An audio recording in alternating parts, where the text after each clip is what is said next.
USTMৰ আচাৰ্য মবুল হকক ইতিমধ্যে তেজপুৰ মুখ্য ন্যায়িক দণ্ডাধীশৰ আদালতত হাজিৰ কৰা হৈছে আৰু কেমেৰা সহযোগীক মই দেখুৱাবলৈ অনুৰোধ জনাইছোঁ। পৰিৱেশটো এক মেলা সদৃশ পৰিৱেশ আৰু যিহেতু এই খন্তেক সময়ৰ পূৰ্বে মবুল হকক এই যি তেজপুৰ মুখ্য ন্যায়িক দণ্ডাধীশৰ আদালতত অনা হৈছে আৰু এই ক্ষেত্ৰত কেনেধৰণৰ আইনী প্ৰক্ৰিয়া তেওঁৰ বিৰুদ্ধে চলিব সেই সময়তে জানিব বিচাৰিম আৰু তেজপুৰৰ এগৰাকী জ্যেষ্ঠ অধিবক্তা আছে, মই তেখেতৰ কাষলৈকে আহিব বিচাৰিছোঁ।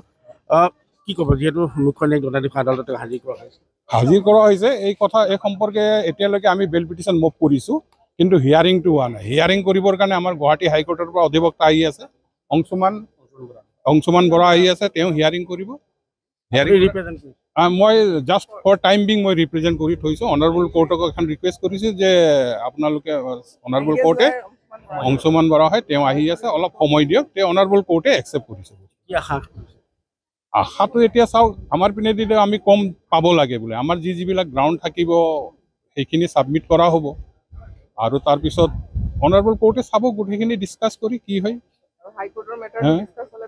হাইকোৰ্টত আমি তেওঁৰ যিখিনি জামিন দিছে, যিবিলাক গ্ৰাউণ্ডত দিছে, সেইবিলাক গ্ৰাউণ্ডত যদি অনাৰেবল কোৰ্টে স্ক্ৰুটিনি কৰে, চাই এক্সামিন কৰে, তো হয়তো সম্ভৱ হৈ যাব পাৰে। জামিন পোৱাটো প্ৰায় সম্ভাৱনা আছে।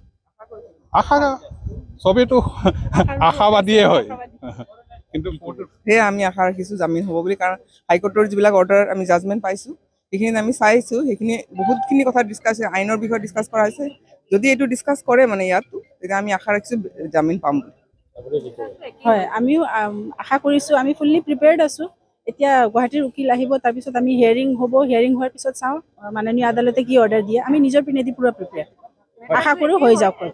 নিশ্চিতভাৱে এইসকল অধিবক্তাই উল্লেখ কৰিছে যে হয়তো জামিন লাভ কৰিব মবুল হকে, কিন্তু দেখা পোৱা গৈছে গুৱাহাটী উচ্চ ন্যায়ালয়ৰ পৰা যিহেতু এগৰাকী অধিবক্তা আহি আছে এই সমগ্ৰ যি এই গোচৰ সন্দৰ্ভত, আৰু অধিবক্তাগৰাকী আহি নোপোৱালৈকে তেজপুৰৰ এগৰাকী জ্যেষ্ঠ অধিবক্তাই যিহেতু ৰিপ্ৰেজেণ্ট কৰিছে আৰু তেওঁলোকে আশা কৰিছে হয়তো মবুল হকক জামিন মঞ্জুৰ কৰিব বা নাইবা আৰু কি জিম্মাত লোৱা হ'ব। এই সমগ্ৰ বিষয়টো খন্তেক সময়ৰ পিছত পোহৰলৈ আহিব, কিয়নো এই মুহূৰ্তত যিহেতু মুখ্য ন্যায়িক দণ্ডাধীশৰ আদালতত হাজিৰ কৰা হৈছে আৰু সমগ্ৰ বিষয়টো এতিয়া আদালতৰ মজিয়াত বিচৰাধীন হৈ আছে।